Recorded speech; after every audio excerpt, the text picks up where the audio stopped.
The Nation address, President Cyril Ramaphosa has praised the education sector and the 2022 matric class for the improved bachelor passes at no-fee schools. We chat to Executive Director of the National Professional Teachers Organisation of South Africa, NAPTOSA, Basil Manuel, to give us his thoughts on the address. Basil, appreciate your time this morning. Now, just give us a sense of how you're feeling following President Ramaphosa's State of the Nation address last night.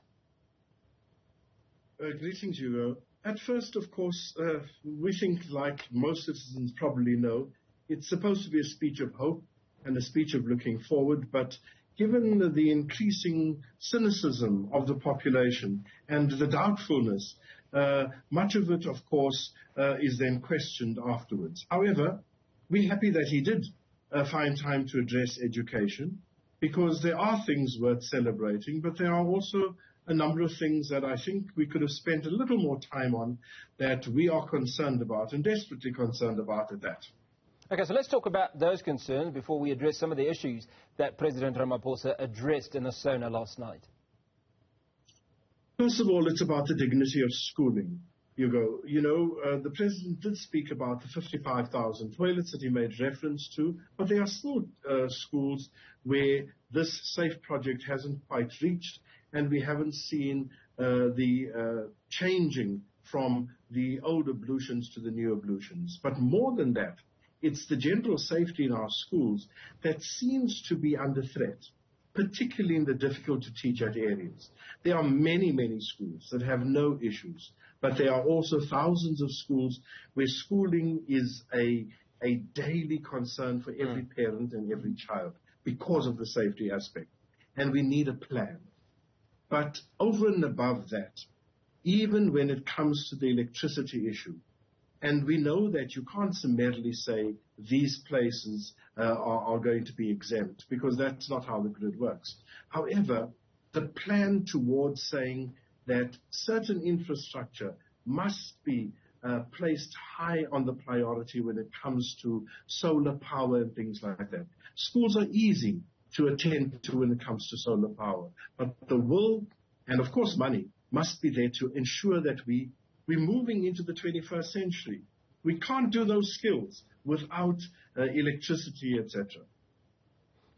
Now, Basil, let's talk about your relationship with the Department of Education. Now, one of the Department of Basic Education, one of the things that we understand is that huge amounts of money are set aside, for instance, to deal with issues around ablution facilities or many others. But there always isn't a drawdown of those funds or resources to activate the things that need to be corrected. Are you continually having conversations with the Department of Basic Education, and are you at all putting any pressure to have these issues addressed? We certainly are. And, of course, we get regular reports in terms of the progress.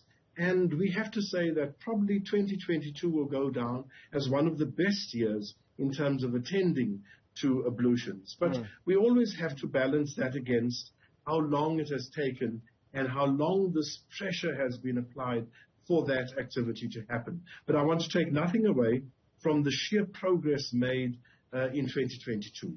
Now we need to ensure, you see, it's cold comfort for those who didn't get to be told others did. We now need to see that we cap that. And even when it comes to water and the regularity of water supply, we cannot have critical issues like that constantly being on the agenda. However, we do sit there, we do get reports, we do make a noise. However, the wheels turn extremely slowly. Okay, slow is not always the best thing, but let's pick up on a few things that the President raised in his State of the Nation address last night. He talked about 800 million, just shy of $1 billion, that is to be provided by the National Skills Fund in 2023 to develop skills. He talked about the over 10,000 technical and vocational education and training college graduates placed in employment by government last year. And he also talked about the 20,000 technical and vocational education and training college graduates to be placed in employment in 2023. We are extremely excited about TVET colleges and the attention being applied to TVET colleges in terms of training artisans, in terms of training people with a more technical bias and a vocational bias than just an academic bias.